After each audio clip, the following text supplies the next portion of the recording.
Well, here we are, everybody, returning to Hua Chenyu. Now, I have to admit, I kind of do this from time to time. I went to a friend of the channel who does the translation for the videos, which I greatly appreciate.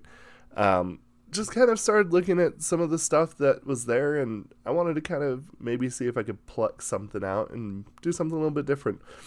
And for me, a lot of times, song titles catch my eye.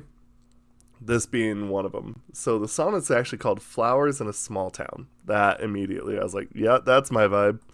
Just completely based off a title alone. So that's what we're going to do. We're going to check it out.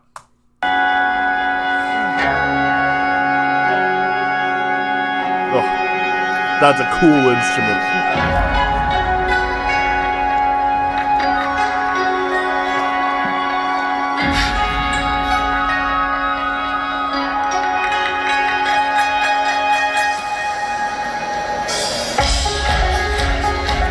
What?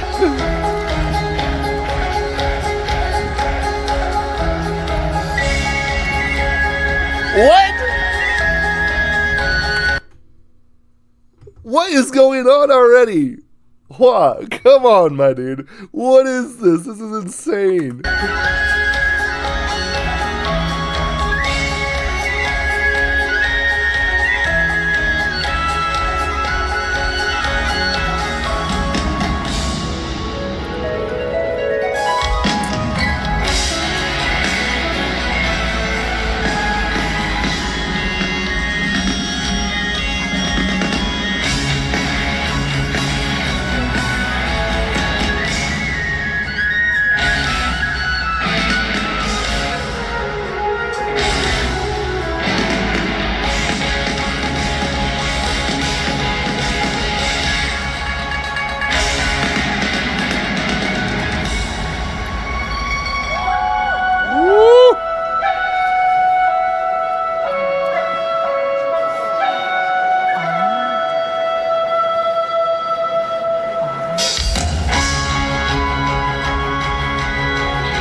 This is so good. I chose right.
Wow, wow, wow, wow, wow. Okay.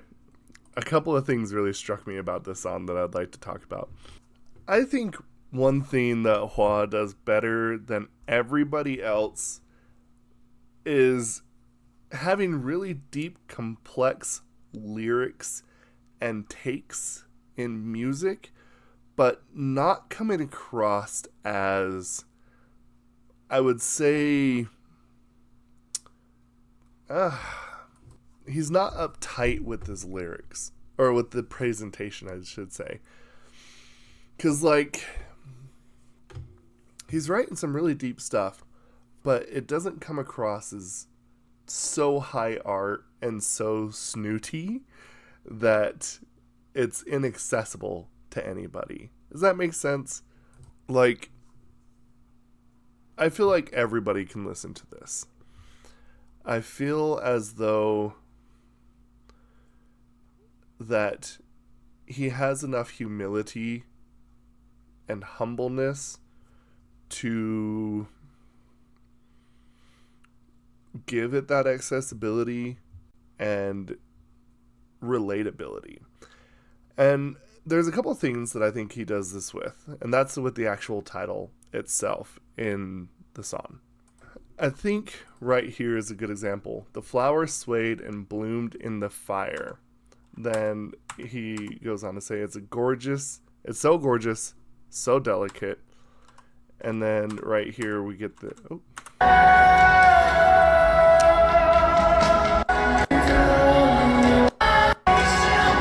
I'm gonna have to find it. Hold on. Embarrassing. Alright, here we are.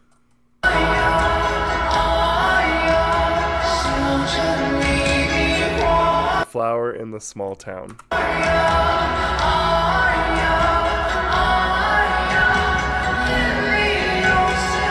It's so gorgeous and delicate. It's so hard to find her. Now, the thing that I like is in reference to the rest of the lyrics that I think is really interesting. Fire, it's burning the stars, it can't be extinguished. The eyebrows revealed a past full of wind and dust. The ocean can't hold this in this crescent moon. And of course, I think the other thing is a flying bird fetched the dusk from the edge of the sky. And then the wind rolled up like a cloud, like several long, narrow white flags crossing over the river. Don't wake up the fishermen. Mountain, please walk slowly towards me. All this stuff. And the interesting thing is he talks about all these elements, and even though he makes more mention to like all the elements together, the main piece is still about the fire. And I think, to me, the biggest takeaway is, in a sense, this is a lot like the refiner's fire. This is you being purified through trial. But he takes it and dumps it on its head. It's not the usual, it's metal that's being refined by fire. It's a flower. And when I think about this, I think of an old medium that I used to really enjoy. It was an old anime that was called Rurouni Kenshin. Obviously now things are a little bit different, but one thing that I loved is there was a character whose name was Tomo, and there's a line in there that stuck with me for years, and that was like this: she was the romantic partner, and there's a line in there that says, you are like, I believe it's an orchid. You are like an orchid. You bloom when it rains. And this is kind of that to me. You bloom in the fire. And I find that so interesting because when you think about the refiner's fire and a flower, it should burn the flower up. But what he indicates instead is this pure state. You know, he says now this is basically leads to I think he said something along the lines of immortal. And that's this line right here. The immortal born through that fire is me.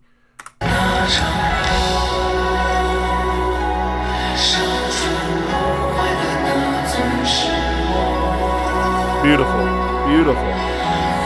Flower blooms brightly in the sea of fire. Now, he gives us in this a really nice lead-in that I think should not be ignored. And that's this spot right here.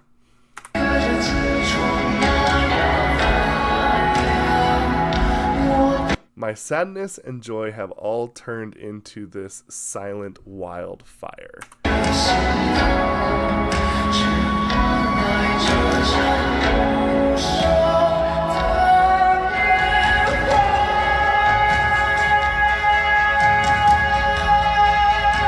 And that to me is really important. This might be the most important part of all the lyrics. This feeling of when the fire catches on, which now is stated as his sadness and joy, or your emotions. That if you can master those, you are able to step forward into the greatness in which everyone is destined for. And I love that. He really paints a really beautiful picture of, a lot of ways, self-motivation and allowing you to know what your potential is. I like that a lot. And that really stuck with me, because I feel like that this is one of those things that when you talk about the flower in a small town, someone who grows up in a small town like I did, this kind of song hits it really means a lot more, I should say, because I know what it's like to never feel like that you're going to be able to raise out of, that wilderness and be able to see your potential, because a lot of times when you're in a small town and try and make it to the big cities, all that other stuff, usually you get eaten alive. That's kind of common. But this is the exception and the rule. That's what Hua is singing about, is this. You are a flower in a small town, and you can be that immortal person that can step forth into greatness. That's how I feel it's being said to me anyway. And everything else is just a supplement, talking about how like the crescent moon can't hold the ocean, meaning like it can't put out the fire, right? It's not enough to put it out. The mountains are not able to give the wind enough power and ability to put out the fire. It is you in the fire withstanding the pressure and the trials and understanding your emotions in which it causes. And that's beautiful. Well done. Well done. Let me know what y'all think. We'll discuss this down in the comments below. Thank you, and bye, Victus.